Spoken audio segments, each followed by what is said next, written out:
जिस आईएएस ने की आजम खान को बर्बाद करने की कोशिश, योगी ने उसको ही दिखाया आईना। आजम के खिलाफ साजिश रचना पड़ गया भारी, कहीं का नहीं रहा।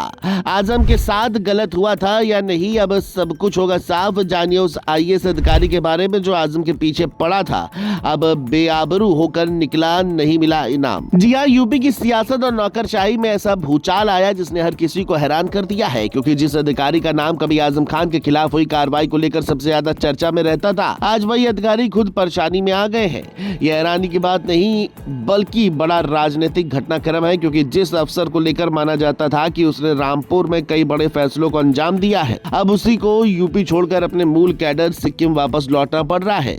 योगी सरकार के बड़े प्रशासनिक फेरबदल में जब 17 आईएएस अधिकारियों की लिस्ट सामने आई तो सबसे ज्यादा चर्चा एक ही नाम की होने लगी। वो नाम आंजनेय सिंह का था। सियासी गलियारों में सवाल उठने लगे कि आखिर जिस अधिकारी को सालों तक लगातार सेवा विस्तार मिलता रहा, इस बार अचानक रास्ते क्यों बदल गए? आखिर इसके पीछे की क्या वजह है, चलिए आपको सब इस वीडियो में बताते हैं। दरअसल आंजनेय सिंह कोई साधारण अधिकारी नहीं माने जाते थे। रामपुर में जब आजम खान से जुड़े कई बड़े मामले सुर्खियों में थे, तब प्रशासनिक कार्रवाई के केंद्र में उनका नाम भी बार बार सामने आया। आजम खान की मुश्किलें बढ़ाने वाले फैसलों से लेकर कई संवेदनशील मामलों तक उनकी भूमिका चर्चा में रही।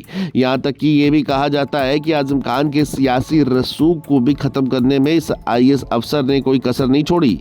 लेकिन अब अचानक कहानी ने ऐसा मोड़ लिया है जिसने नई बहस छेड़ दी है। यहाँ तक कि सबसे ज्यादा चर्चा उस फैसले को लेकर हो रही है जिसे लेकर सरकार के भीतर नाराजगी की बातें सामने आती रही हैं। बताया जा रहा है कि रामपुर स्थित मोहम्मद अली जौहर यूनिवर्सिटी की कई इमारतों को गिराने के आदेश पर आंजनेय सिंह ने अंतरिम रोक लगा दी थी।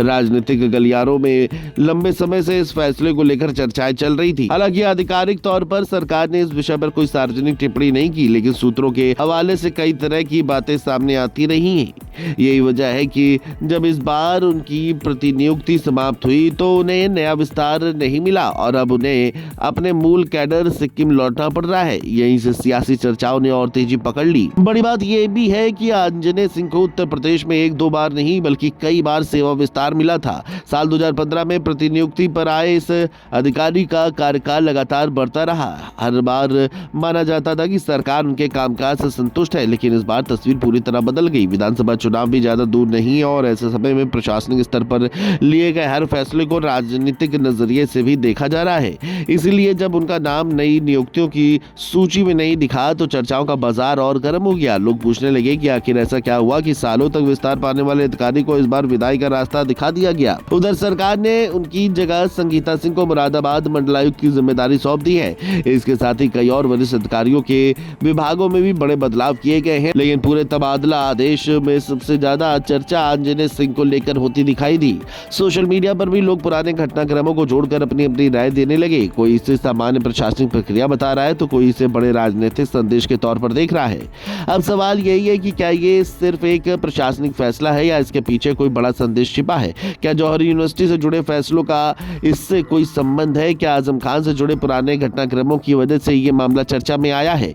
इन सवालों के जवाब आने वाले समय में और स्पष्ट हो सकते हैं। फिलहाल इतना जरूर है कि जिस अधिकारी का नाम कभी आजम खान के खिलाफ कार्रवाई को लेकर सबसे ज्यादा गूंजता था, आज वही अधिकारी उत्तर प्रदेश छोड़कर वापस अपने मूल कैडर लौट चुका है। योगी सरकार के इस फैसले ने नौकरशाही और सियासत दोनों में नई चर्चा छेड़ दी है और आने वाले दिनों में इस पर बहस और तेज होती दिखाई दे सकती है।